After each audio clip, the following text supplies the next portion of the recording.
Hey, reef enthusiasts, and welcome back to our NORE live stream series.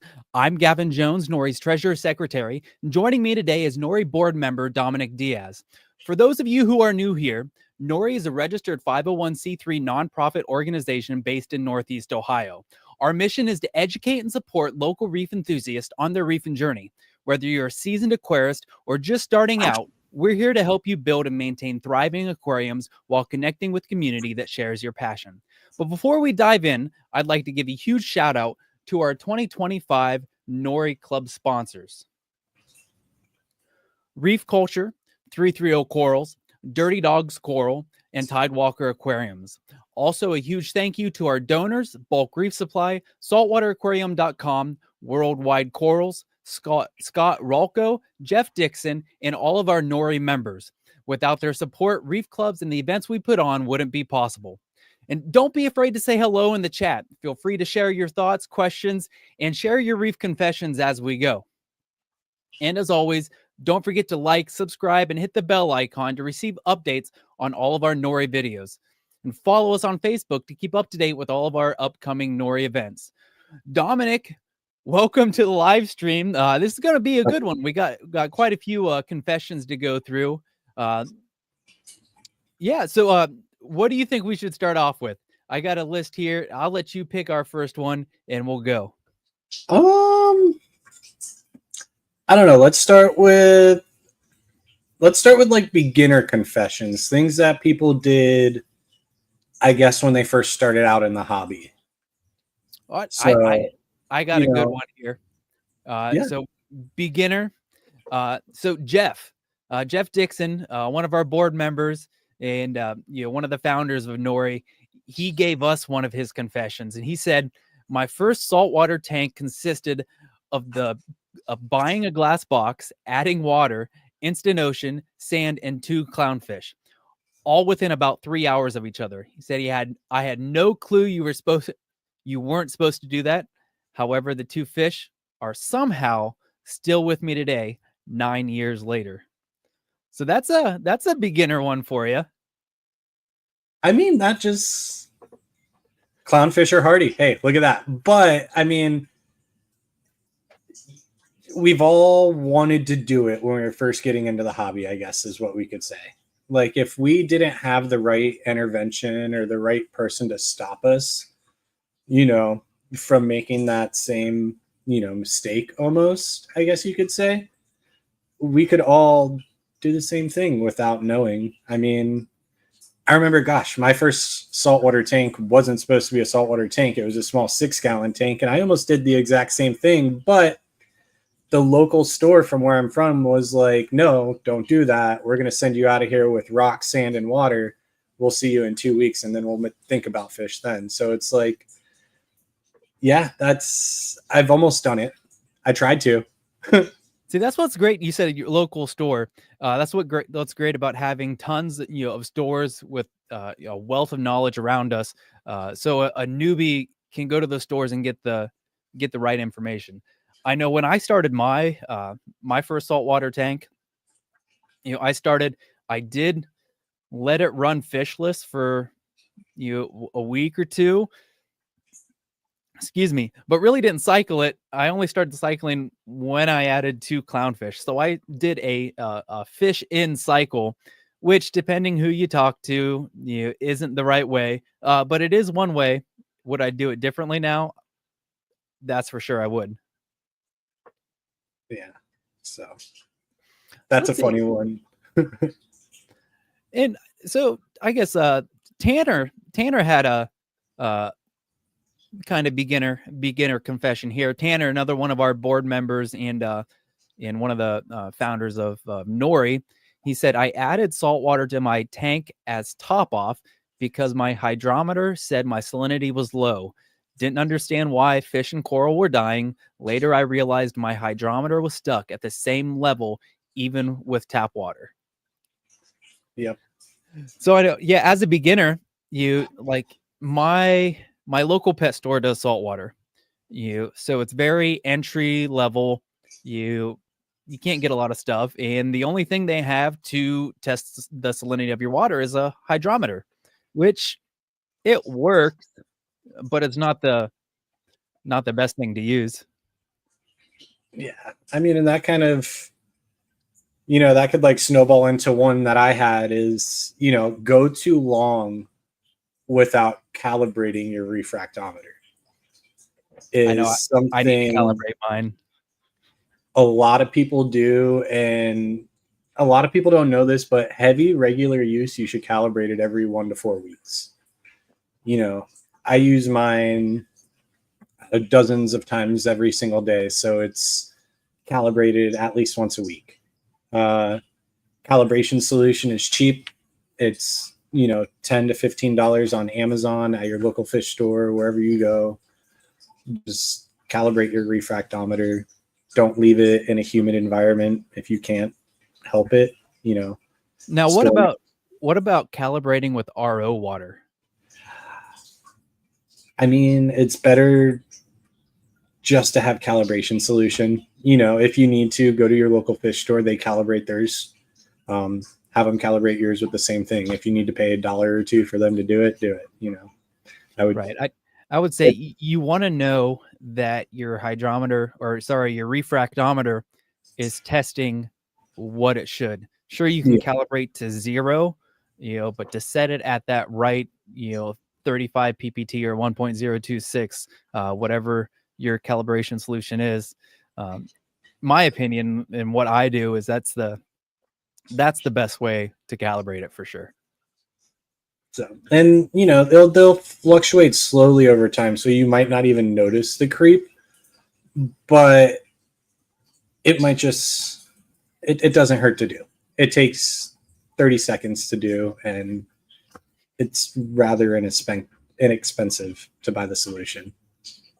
So that's a big confession of mine is when I first got into it is I went almost a year without calibrating my first refractometer. And then I'm like, well, I'm just going to buy a new one, start from scratch. And I got the solution with it. And then I've kept on it since. Really.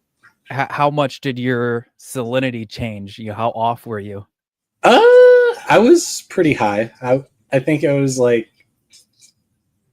supposed to be like 1.026. Now it's probably like 0.29. It made a difference. It made some things unhappy. Yeah. It explains some things. So it matters. Definitely do it. Now, before we move on to the next one, I know we got a couple. Greg posted, and Greg, we'll get to you in a second. If you're watching, you have a confession or even just, a story you want to tell us, something you did like, oops, I'm not going to do this again. Drop it in the chat. We'll bring it up and we'll talk about it. But I put this at the top of my list. It's my personal experience and my confession. And this is my story. I've told it before on the live stream, but I'm going to tell it again because I don't want it happening to anyone else. So when you get something new, something you're going to dose in your tank, make sure you read the entire instructions before dosing. So I say this because you test and you got high nitrates, high phosphates. Dom, what's the first thing someone will tell you, or if you're new, to dose to your tank to lower your nitrates and phosphates? No POX and GFO. No POX and GFO. So I didn't have a reactor or anything, so GFO was out of the mix. So no POX, carbon dosing. Sure, I can dump this in my tank. So I read part of the instructions. Now at this point, I was still running a canister filter, so I didn't have a skimmer. Just a basic canister filter, and read the instructions to find out how much to dose in my tank, and dosed it. Woke up the next morning to a cloudy tank and a dead coral beauty, a dead 6-line, a dead anthias. I lost 3 to 4 fish overnight just from dosing no POX and not reading all the instructions. If you read to the bottom, it says something. It either says something about running your skimmer or having aeration, and that's what did it. I had a bacterial bloom. The oxygen levels went down, and I lost quite a few fish because of it. I don't like that stuff. Stay away from it. Yeah, I don't carbon dose anymore. My nitrates are in check. I'm still waiting for the results of the Reef Builders community science project with different carbon dosing to really see how it affects the tank and whether it is a good thing or whether it's going to lead to bad things in the future. Oh, Richard dropped a good one in here, talking about refractometer. He said, nope, never have I checked my refractometer. Well, Richard, get yourself some calibration solution and check it. See how far off you are, and if that makes a difference for you. So I'm gonna go ahead and jump to Greg's. Said, recent confession, didn't secure flexible drain tube to the sump. Thank goodness for my Inkbird notifying me of temperature changes.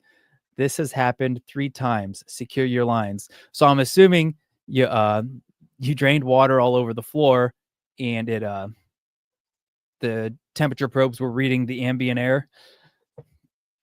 Oh, wow, that's a lot of water. He said, "Yep, yeah." So Yikes. yeah, when you're doing your plumbing, that's why it's always best to leak test everything. Dom, I know you do aquarium service. You set up tanks as well. Yeah. Do you do a water test with your fresh plumbing? I let it run and I sit there and I watch it, but I'm very, very, very, very thorough right now. I'm, knock on wood, not going to say I've never had a leak, but I'm very thorough when plumbing every piece by piece. But yeah, I test it. I let it run. I watch it for a little bit. I don't walk away and say, all right, good night. Gosh, when I just set up my new fish system in my store, I panicked about it for like the first night, kind of. And I'm like, you know what? There's nothing to worry about. I really took my time and just look at every fitting individually and then take it piece by piece and let it run for a bit. You don't have to do anything crazy. But when it comes to, like he said, flex tubing and drains and stuff like that, you're leaving variables for like sloshing and changes to happen. So, things could get knocked out of whack over time. He said about 20 gallons on the floor. That's a lot of water. Yeah. So while we're talking about water on the floor, and I've told this one before too. So I got a new to me 60-gallon water tank to mix my salt water in. So I got it all set up, started making RO water, put in it. Came back in the morning to a wet floor. The bulkhead on the bottom where the valve is had broke. And I'd been leaking the brand new RO DI water all over the floor all night. No. That was a fun one. And then another time I forgot to close the valve and started making water. So yikes. You live and learn. Yeah. Luckily, I'm in my basement and water on the floor isn't a huge deal. Yeah, that was so at a old store I used to work at. We had a 1,200 gallon a day RODI unit, and that thing would pump water out. So sometimes the containers would be almost full, and I wouldn't pay attention, and that makes a lot of water in an hour if you forget to turn that off. So I've pumped some water on the floor once or twice.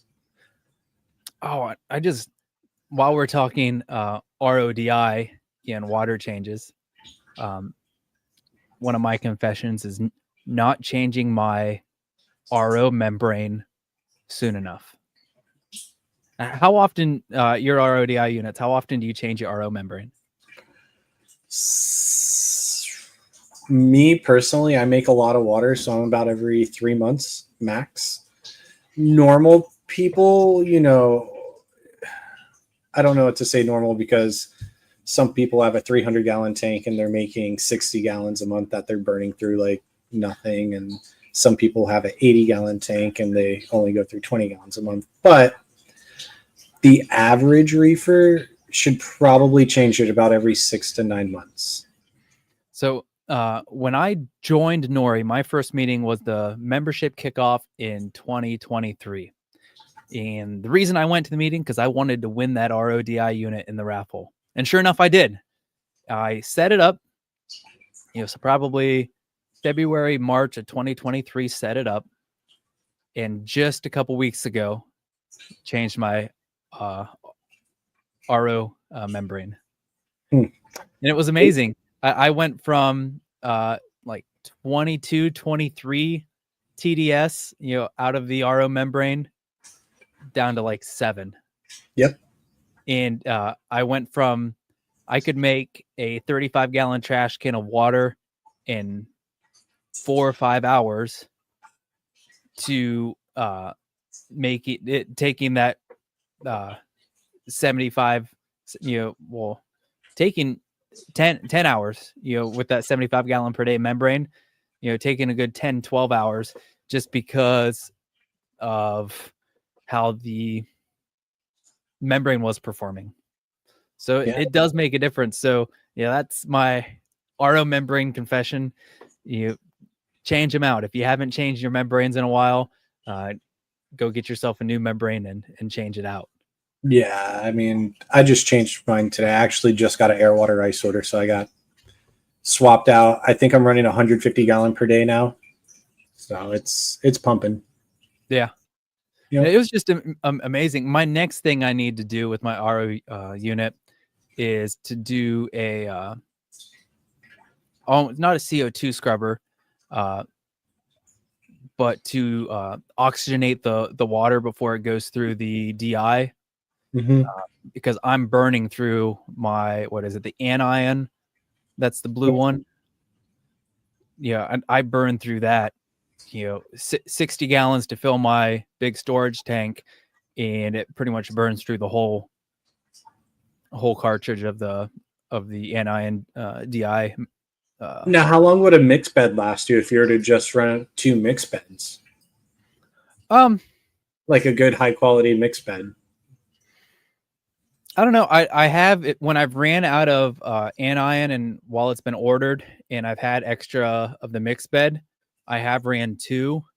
My mix bed, lasts pretty long when I'm running the 2 stages before it, the cation and the anion. But I feel my mix bed's there to just catch anything that makes its way through. And with the mix bed, you use the anion faster than the cation. Yeah. Anyways, so having the 2 separate, I wouldn't want to. Me personally, wouldn't want to do 2 mixed beds because you're just wasting at that point. Yeah. Yeah. So, and then I thought of one more thing. A lot of people do. Don't waste your first batch of DI resin when you get a new RO unit. Run it for a little bit without the DI resin in it, or back flush it. If you don't know what back flushing it means, just run it through a couple 5-gallon buckets without the DI resin in it, because that membrane comes coated in a little preservative and it'll foul out your DI resin almost immediately. Well, that's what when you set up. I don't think it was in the instructions with my BRS RDI unit, but before I had that one, I had the aquatic life unit. And in the instructions, when you set it up, it said to run like just the RO itself for like 10 or 15 minutes just into the drain.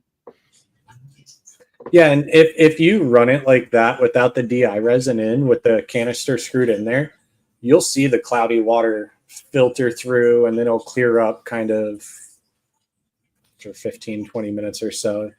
You'll look at it and you'll be like, oh, all right, good to put it in. Yeah. And it's the same thing whenever you swap out into a new membrane. Even if you have like a just barely started DI resin, pull it out and run it without it for a little bit and flop it in a couple minutes later when it's all clear.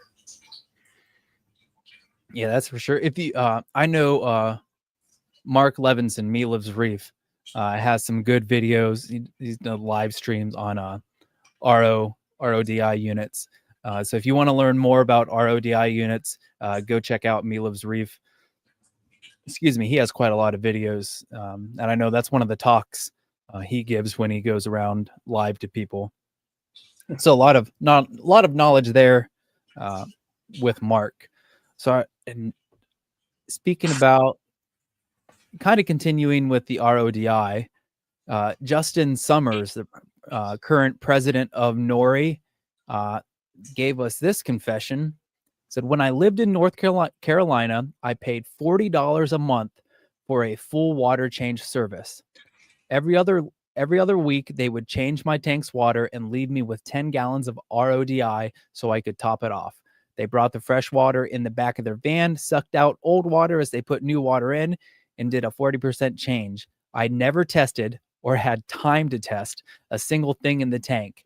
Just added corals, fish, and they did all the hard work. Best $40 a month ever. They also had their own diver who would go get stuff and bring it back to their shop. Those were the days of $40 yellow and powder tangs and $10 torches and hammers. So yeah, Dominic, you do aquarium service. So if you have that option, you have that budget, and you want to be more hands off, then that may be the way to go for you.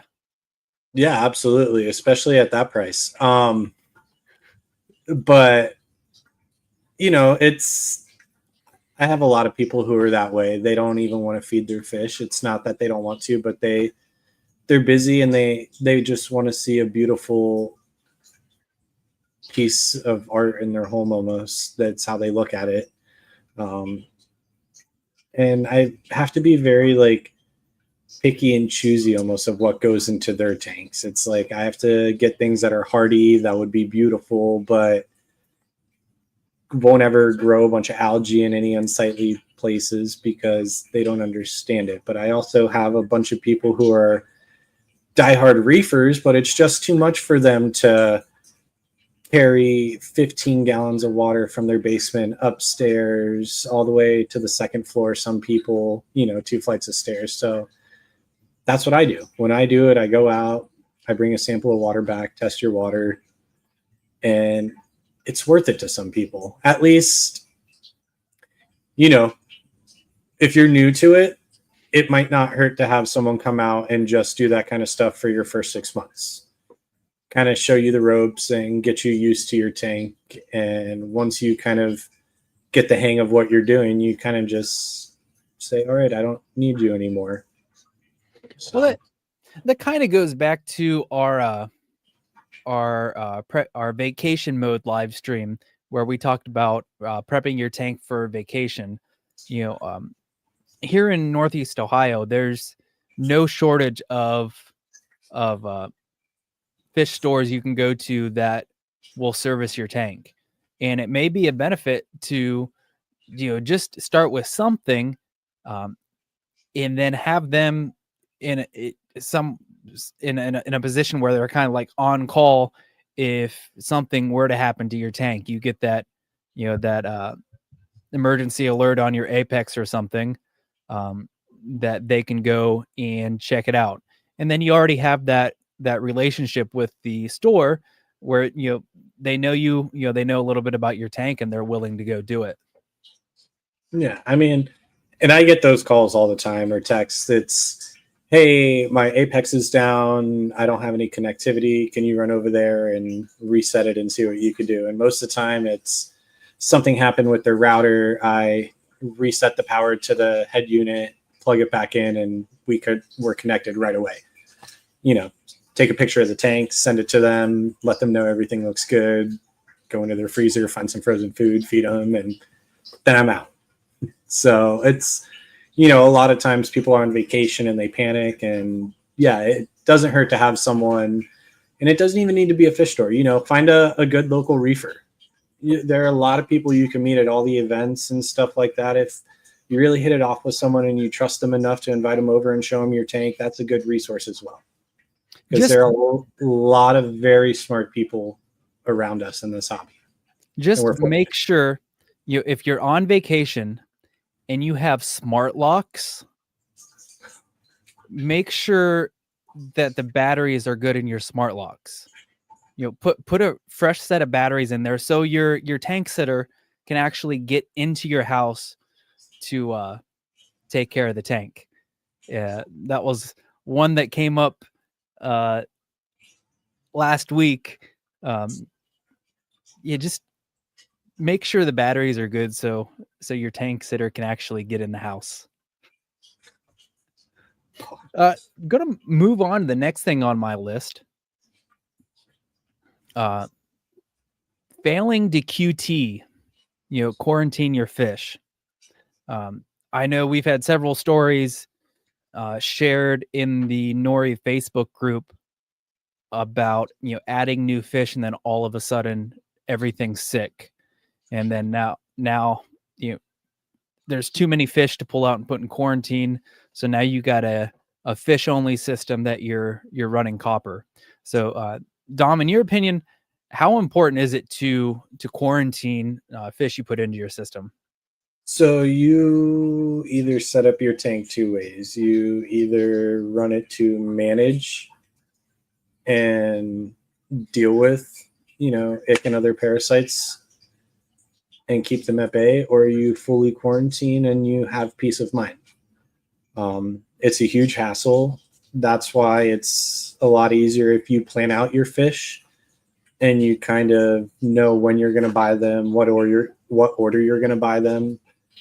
And it kind of helps you budget out your fish as well. So it's very important to quarantine your fish if you do have a fully quarantined system. There are a lot of people who are already in the hobby. They're 1.5 years in, and now they're starting to deal with all the craziness of having their first die-off. Well, you could either go fallow for however long you need to if all your fish completely don't make it, or if you hang on to a few stragglers, you got to really beef up preventative measures. You got to put on a big UV sterilizer, run a bunch of flow through that, and make sure you're feeding, watch aggression through your fish. You got to get a little more picky and choosy on what fish you put in there. So it's a lot. You're going to save yourself a lot of headaches in the long run if you just quarantine your fish. Right. If not like a full medicated quarantine, at least do an observation period. That way you do your best to do something, instead of not doing anything at all and just, dumping and praying that you just didn't infect your whole tank with something. Yeah. And now there are also like the circumstances where it's not, you got to weigh the risk and stuff like that. Quarantining a bunch of tiny fish for a 20-gallon tank when you're only going to have 3 fish might not seem worth it at the end of the day. So I don't want to tell everybody who has a 20-gallon all-in-one, hey, you need to quarantine both those clownfish and that Watchman Govee or they're all going to die. That's those instances where you could get away with maybe not doing that and things would be okay. Or if you're putting in like, sorry, I didn't mean to cut you off, but if you're going to put in like a $200 pair of clownfish and maybe like a Yasha Govee, then maybe quarantine them and a little more care and effort. I don't know. Now, if you want to learn more about quarantining, I know our local expert is Jeff Dixon on the NORE board. He's done a presentation for the club, about quarantining, and I'm sure if you message him with questions, when he has time, he'll message you back and answer any questions you have. Another place you can go is Humble Fish. It's a forum like Reef to Reef, and a lot of good information on quarantining fish, illnesses and medications on there. Or you could just buy a pre-quarantine fish. I know Elliot at Marine Collectors quarantines fish. Now you pay a premium for them, but he'll send you a fully quarantined fish. and he's taking care of all the hard work. So several options. You quarantine yourself or have someone do it. Yeah. Like you said, maybe not for a little 5-gallon tank where you're just throwing a couple $10 fish in there, but like I said, doing something's better than doing nothing. Let's go back to we haven't comments are quiet. I want to say we already said hi to Greg. Bob's here. Hi, Bob. We already brought up Richard. Drop if you have questions, if you have confessions, drop them in the comments. We'll get to them as we go down our list. The next thing on my list is Lars, lazy ass reefer syndrome. And I think this is one we all fall a little bit into it. So under this, one of my top things is putting off water tests and water changes. That's one I'm guilty of. I definitely don't change my water as often as I need to. And my last water test for my main system was in November. Yeah. Now my frag system, my last one was the beginning of February. Yeah. So how old is your main system? It'll be 5 years in May. You're good. No. Yeah. So it's I auto, once you hit auto the 5 year dosing mark, and once you hit the 5 year mark, things are a little more forgiving and stable. And if you could read your tank by that point, you don't really need to test. In the first 3 years, things are always changing. You're introducing new corals. You're learning how things grow, kind of. Most people don't have the eye to just look at a coral that's not doing well and say, okay, I need to test. No, I would definitely probably in my main system, I probably should at least, I do need to test. My Ghanies aren't as happy. So maybe it's time for an ICP. Probably my manganese is a little low. And I run Kato. So I'm probably low on some of my trace elements. But all in all, it's doing all right. But I'm guilty of following into that Lars and not doing my water test and water changes. Yeah. Didn't you tell me you're having what is it? Nitrate problems in your tank? So in my frag system, I've been running zero nitrates for months now. Even dosing neo nitro, still not seeing anything. I turned my protein skimmer off. I turned my light cycle for my Kato down to like 3 hours. And I just recently, within like the last 2 months, started dosing ammonia. Just because I can't. Yeah. I can't get off of zero. And you're using multiple test kits? Just to double check? I'm not. I'm just using my HANA checker. I mean, it should be good. Yeah. But I would just double check, triple check, maybe. I don't know. Yeah, I have maybe a Saliford or something. Oh, where's it at?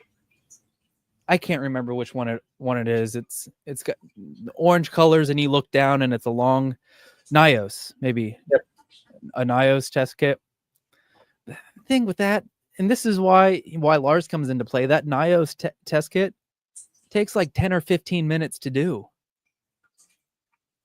That's why the HANA checker is so nice. It's just, I mean, that's what, a 7-minute test or a 3-minute test or something like that?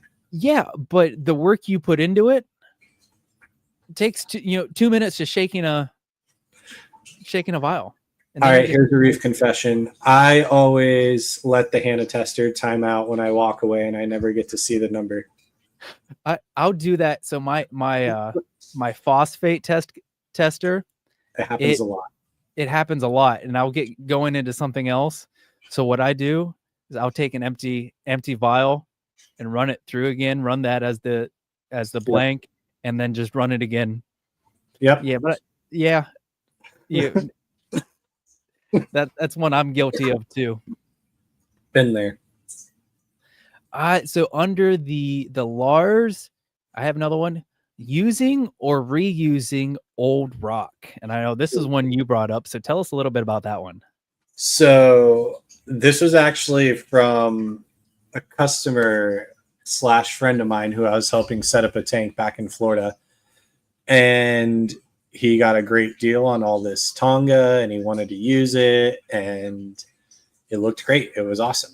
We didn't know any of the provenance, where it came from, the tank it came from, how it was kept in the tank, where it was kept after it was out of the tank. We put it in this guy's tank, and he had nothing but phosphate issues for the first 2 years of this tank being set up. And it was my headache for those 2 years because I was servicing it. So when it comes to just setting up a new tank, if you don't know where the rock came from and it's not new rock, it might be worth it to skip on it to save a few bucks. Or maybe go with, a cheaper, newer rock that doesn't look as cool as like old fancy Tonga. Or maybe don't put all of it in your tank. Try mostly newer rock and then a little bit of the old rock if you really like the shelf or the branch or something. Yeah, I've gotten used rock before. Someone just gave it to me, and I bleached it for a good couple days. But even with that, unless someone's giving you the rock, everyone's always trying to recoup the money they spent on it. So you're not getting that great of a deal on it.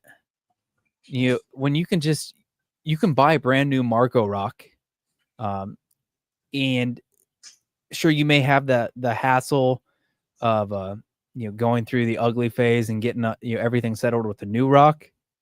But it's probably going to be less than the hassle of leaching phosphates or whatever else was dead in there. And even if it's rock that's just sat collecting dust for a couple years, you don't know what else gets on it. It's in the corner of someone's garage most of the time. Like bugs. If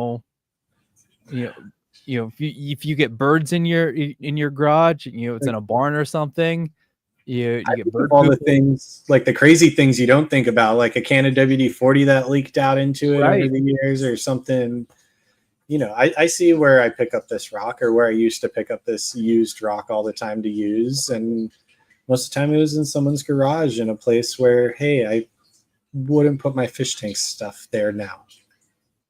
So yeah, definitely be conscious of where you're getting your rock, and like it may be best to just get that new rock. The price difference isn't going to be that great, and it's probably going to be better for you in the long run. And if you're really curious, you could fill up a trash can, or even if you're getting a few pieces, a 5-gallon bucket with RODI water, let the rock sit in there, do a couple of dumps, rinse it out, and then you could just test how much phosphate is in the water. That's going to be a telltale sign. Yeah. So I want to keep moving along here. So under the Lars here, equipment failure or failing to maintain. So this kind of, you put off your water test, you put off your water changes, you put off cleaning your pumps. Now, a lot of the pumps, in the hobby, they'll run and run and run and run. And you never know there's an issue with them, but it's after you take them apart and clean them, put them back together, and then they start giving you issues once you've cleaned them after neglecting them for months and months. Have you had any issues with your service tanks with equipment failing because of it's not being maintained? So we'll start with the pumps. If you don't clean them, the water flow is going to change. When the water flow changes, these water box, Red Seas, all these big pre-manufactured tanks, a lot of them I service, have these gate valves on them.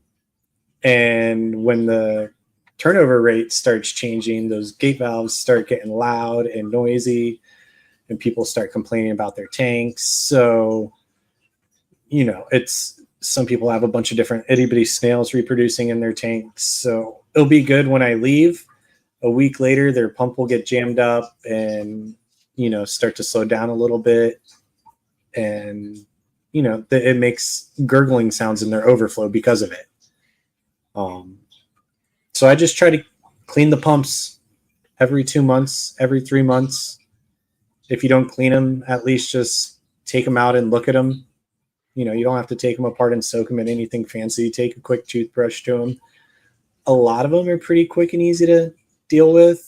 I would say about 90% of the pumps on the market nowadays are easy to clean, take about 5 minutes, but it's all about preparation on your part, how you plumb it into your system to make it easy for you to take out and clean. I know Greg added on here, clean your pumps. Neglected a skimmer pump, noticed when I smelled smoke and the whole sump area was smoky. Lost some good fish and coral. Yeah, so that's one thing that can happen. It fails and overheats and causes disaster in your tank. I also wanted to point out, Greg said I was calling him out when we were talking about water test and water changes. So Greg, go do your water test, go do your water changes. And I can't say because I don't have one, but that won't happen with a DC skimmer. I don't have one, so. You said it won't happen? No, the box will cut it off. Oh, okay. Going to the comments here before we move on to another point. Bob says, that's why I'm working on planning a auto water change system. He's not regular on his water changes at all. Well, get ready. You're going to have to maintain your auto water change system. So it doesn't matter what brand of doser you go with or pump you go with, they all need maintenance. The lines that you put on for auto water change get clogged all the time, so you're going to need to pump water through to clear them, and it's a lot, but they're great. It's a different type of maintenance. Then Brandon says, confession, I've never had an ICP test, and I went 20 years without measuring par. You went 20 years without measuring par means you had T5s and you didn't need to. No, so if you want to see more about Brandon's tank, I'll pull this up now. I was going to do this to the end, but he threw a comment on here. Check out the January Tank of the Month video that was just posted on YouTube. Brandon was our winner for January Tank of the Month, and we went through, we got pictures, we talked about his tank. If you look at that picture is his tank, and he's growing that. He said, I believe he's been in the hobby 21 years, something like that. And he's growing, acros like that without measuring par. So yeah, that's a confession in you still having an awesome looking tank. So yeah, go to our YouTube. Our why aren't words coming out of my mouth? Our video interview with Brandon for Tank of the Month is on there. He's got an awesome setup. So go check that out. Let's see. That was a nice tank. Oh, yeah. So back to the equipment failures, failing to maintain, cleaning your lights. So I run a lot of AI primes, and I notice if you don't clean the screens on those things, those fans just run and run and run and get super loud. And if you're familiar with AI at all, if those lights get too hot, your lenses start melting. So definitely important. If I'm not familiar with the Ecotech lights, or, the other lights, if they have something similar, but I know on my AI primes, you definitely clean those screens, avoid overheating and that lens melting.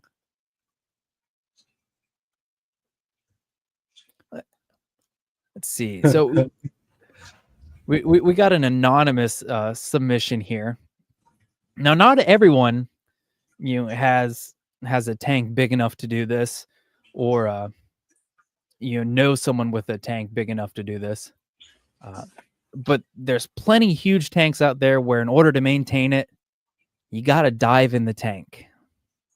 And this confession, they wanted to remain anonymous, says diving in the tank to do maintenance and not wanting to get out to go to the bathroom. So that's definitely a confession there. But, like I said, I'm dosing ammonia, and urea. What it goes? Urea, ammonia, nitrate, something like that. I mean, my thought is, if the tank is big enough to swim in, the filter should be big enough to accept that. I don't know. Probably not. Well, I know, listening to some other, YouTube videos, it sounds like when people are starting like clam farms and stuff, that's one thing they do to get the ammonia in the tank to start cycling. Oh, I've done that in my own fish tank. Absolutely. So, I mean, it's an ammonia source, and ammonia, is is the start to the nitrogen Whatever. cycle. It was free. So just Science, whatever. If you don't like it. Let's see. So I went through all those. Go back to the comments here. Greg said, I left Purigen in my 4-gallon AOI, and I'm pretty sure it bottomed out the nutrients. So that's back to maintenance. So if you're using, carbon, GFO, or some sort of, filtration like that, make sure you change it out. If you're using GFO, make sure you're testing, so when your phosphates get too low, you need to take that GFO offline. Carbon, is only good for a week or two before you start losing the effects of that. So changing your carbon regularly, or even Purigen, or if you're using that ChemiPure, those little packets you get. So changing out your chemical filtration before it does something like that, and you bottom out your nutrients. A small tank like that too, it's hard. Like, you got to test 2-3 times a week to know what's going on constantly. Like, every feeding matters. See, I have a 5-gallon Pico tank, and I don't even test it now. Granted, it's just anemones and mushrooms. Mm-hmm. And I do probably a 75% water change. I want to say I do it weekly. It's on my schedule to do weekly, so maybe I get to it every 2 weeks. But when I do water changes, Everything perks back up right away. Yeah, it's a 5-gallon tank, but with the rock and everything, it's not 5 gallons. And when I take out like 3 gallons, there's only that much water left in the tank anyways. So I'm essentially doing a 90% water change. So in your smaller tanks, maybe you don't need to run, that sort of filtration. Just back to the water changes. That's gonna, water changes fix everything in a tiny tank. Yeah. Yeah. I mean, I would say anything 40 gallon and under can be fixed with the 5-gallon water change or less. Yeah. Well, even on my 20-gallon low or 20-gallon long tank, I do about a 5-gallon water change on that. Scheduled, like I said, scheduled to do every week, but it turns out every 2 to 3 weeks. But that's still a pretty, in a 20-gallon long, doing 5 gallons is a lot. Is a decent water change for that. Yeah. I mean, around my shop, I do 10 gallons in each system every day, and that's a bit. Well, how How big are your systems? One of them's the water box 125 frag, so it's like an 80-gallon display. So that gets 10 gallons a day. And then I got my fish systems, which are probably about 65 gallons each. That's still 10 gallons for, 80 or, 60 gallons is still. It's just to keep up with health. It's not feasible for most people to do, but I have big drums of water less than 10 feet away from these tanks at like all times. So it's, And you're in your store every day. So that's you're there, and that's. yeah, why not? If I don't do it and things go wrong, I just, I blame myself for not doing it. So it just, water changes could fix almost anything. Really. Now, I know I gone through everything on my list. If you're watching, you haven't submitted, put your confession in the comments. Drop them now. We'll get to them. It doesn't have to be something crazy. If you want to remain anonymous, send me a message on Facebook. I'll get that and I'll throw it up. Throw it up anonymous. We'll talk about it. None of us are perfect. We've all done these little things that you don't want to admit to people. But talking about them, learning from other people's mistakes is how we can grow in the hobby. So leave your comments. Dom, do you have anything you want to add? Anything we didn't get on the list for our confessions? I'm trying to think now. No, there's really not that much. Aside from me, no, I can't think of anything. Kind of wrote down all my notes and we went over everything. Well, while we're waiting for some more people, to put theirs in the comments, I do want to go over, some of NORE's upcoming events. We've got some big ones coming up here. Of course, we have the live stream today. Our next event is our aquascaping workshop. Now, that's going to be March 16th at 5 p.m. And Dom, that's going to be at your store, Tidewalker Aquariums. So registration is live on our website. So www.nore.fish/upcoming events. Let me drop that in the chat right here. www.nore.fish/upcoming events. Just drop that in the chat. Registration for NORE members is $10. For non-NORE members, it's $50. So it's one of the perks of being a NORE member when we host events like this, our aquascaping workshop, our fragging workshop, is that you get a significant discount on the registration fee, as well as all the other perks that comes from being a NORE member. So like I said, March 16th, 5 p.m., you'll learn tips and tricks for building an aquascape, and then the scape you build, you'll get to take home with you. So you do get to take something home, and we will be voting on the best aquascape built there, and you'll have a chance to win a prize, gift card. We still have to decide what prize we're doing, but you'll win something if you get voted the best aquascape at the workshop. So like I said, www.nore.fish/upcoming-events. Registration is live. Spots are limited, so get yours today. Then after that, so that's our March event. Then we're moving on to April, is our second annual reef auction. So last year we decided, hey, let's do a reef auction.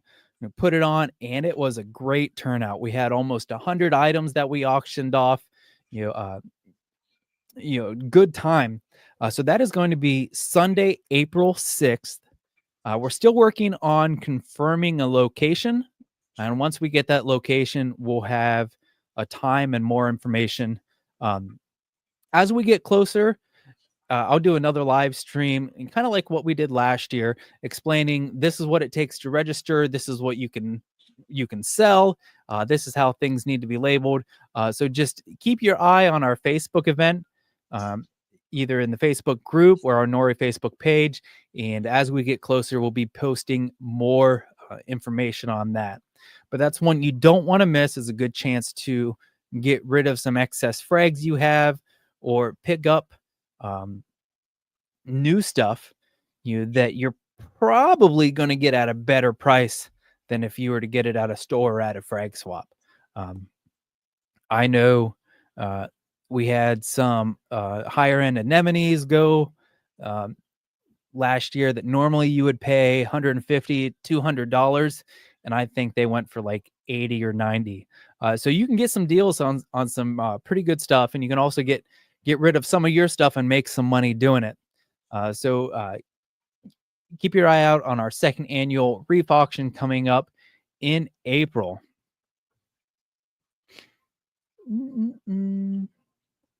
Greg said, I'm assuming he's talking about the aquascaping workshop. Very excited for that one. So That's yeah. cool. Yeah, that'll be fun. We haven't done an aquascaping workshop since 2022. So this is going to be a good one. I'm going to win. You're going to win? I don't know what the prize is, but I'm going to win. Yeah, I think we need to decide on the prize.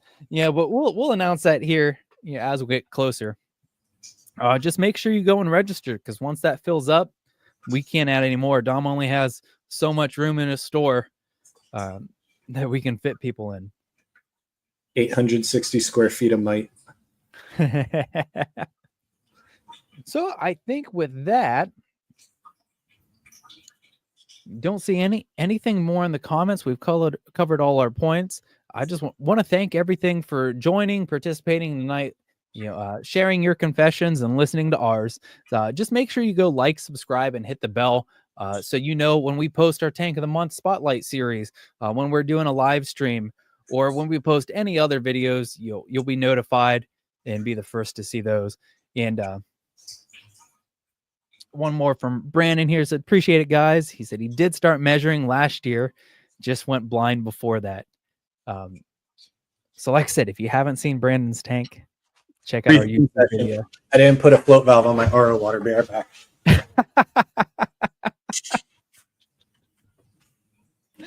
So yeah, check out Brandon's tank. It's our newest video on our YouTube channel. And February Tank of the Month is coming to an end Saturday. I don't know. It's posted in the Facebook group. If you want your chance to win Tank of the Month, go submit your photo of your tank in the Facebook group and vote for your favorite. The winner, of course, has the chance to do a live video interview, not live, but a video interview with us and get your tank posted.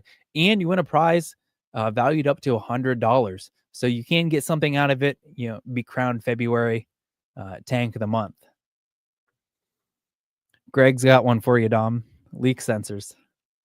Float valve. I've got them on my shelf. But Dom, thanks for joining me. Anything you want to add in before we get out of here for the night? Go change your RO filters. Everyone, please. So RO membrane, carbon filter, sediment filter. Best thing for your tank is starting off with that clean water. So just get a clean source water. Starting with zero headaches. You're starting at ground zero. That's what you need. But thank you, everyone. Thanks, Dom, for joining me. We'll see you in the next one. Happy reefing, guys.